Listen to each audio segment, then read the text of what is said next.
By far, the folding router table is the most popular project we've done on Woodcademy to date, with the plans having been downloaded more than 500 times, and we thank you for that.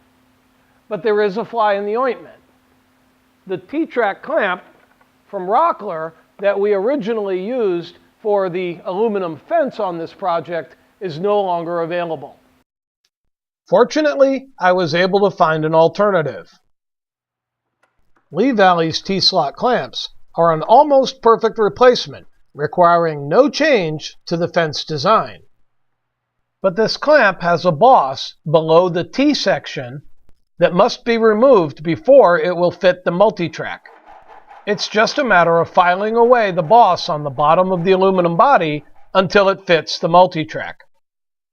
And you can find a link to these clamps in the description of this video.